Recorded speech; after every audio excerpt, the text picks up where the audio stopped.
పెట్లందు పోషకాల పెట్లు వేరయ్యా.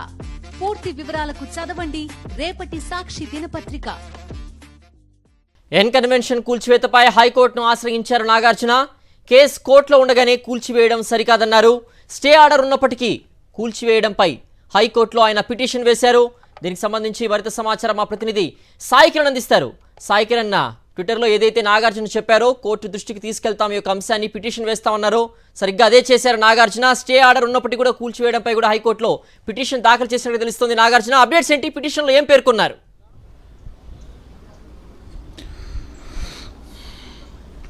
ఇది నాగార్జునకు సంబంధించినటువంటి ఎన్ కన్వెన్షన్ను ఈ ఉదయం నుంచి హైడ్రా సిబ్బంది కూల్చివేయడం పైన నాగార్జున ఆవేదన వ్యక్తం చేశారు. ఎటువంటి సమాచారం తనకు లేకుండానే తన ఎన్ కన్వెన్షన్ను కూల్చివేస్తున్నారు. ఇది పూర్తిగా పట్టా ల్యాండ్, ఇది పట్టా ల్యాండ్లో నిర్మించినటువంటి దాన్ని ఎటువంటి సమాచారం నోటీసు లేకుండానే కూల్చివేయడం అనేటువంటి తనను బాధించిందని చెప్తున్నారు. చట్టాన్ని గౌరవించే పరుడుగా కోర్టు తనకు వ్యతిరేకంగా తీర్పునిస్తే తానే దగ్గరుండి కూల్చేవాడినంటూ కూడా తను సోషల్ మీడియాలో తన ఆవేదన పంచుకున్నాడు. అయితే ఈ కూల్చివేతలపైన కూడా ఈరోజు హైకోర్టును ఆశ్రయించారు సినీ నటుడు నాగార్జున.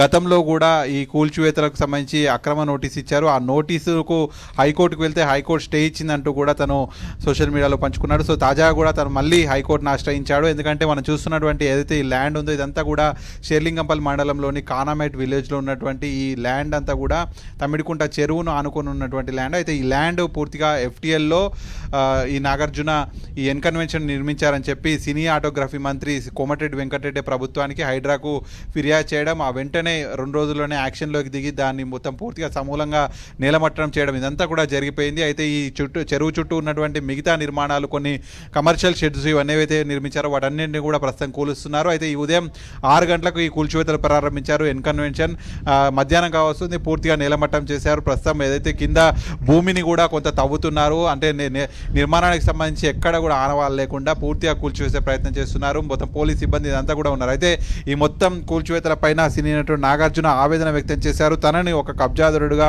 తను నిబంధనలు ఉల్లంఘించినట్టుగా కూడా చూపించే ప్రయత్నం చేస్తున్నారు. సో ఇదంతా కూడా FTLలో ఆక్రమించి చేశారనేటువంటి ఒక ప్రయత్నం బయటకు వెళ్తుంది. కాబట్టి అదంతా కూడా చెప్పే ప్రయత్నంలోనే ఒక ప్రకటనను విడుదల చేశాడు. ఇదంతా కూడా నియమ నిబంధనలకు అనుగుణంగా గతంలో అన్ని పర్మిషన్స్ తీసుకొని ఇది నిర్మించారు. ఎక్కడ కూడా FTLను ఆక్రమించలేదు. పూర్తి ప్రైవేట్ స్థలంలో ఈ మొత్తం ఎన్ కన్వెన్షన్ను నిర్మించడం జరిగింది అనేటువంటిది ఆయన చెప్పారు. సో మళ్ళీ ఖచ్చితంగా దీనిపైన న్యాయ పోరాటం చేస్తాను, ఈ అక్రమ కూల్చివేతలపైన న్యాయ పోరాటం చేసి కోర్టులో న్యాయం గెలుస్తుందంటూ కూడా ఆయన సోషల్ మీడియా వేదికగా తన ఆవేదన పంచుకున్నారు. అందులో భాగంగానే ఈ కూల్చివేతలపైన హైకోర్టును కూడా ఆశ్రయించారు. మరి దానికి సంబంధించి అన్ని ఎవిడెన్స్ను కావచ్చు, అన్ని పత్రాలను కోర్టు కూడా సమర్పించి తన వాదనలు కూడా వినిపించనున్నారు.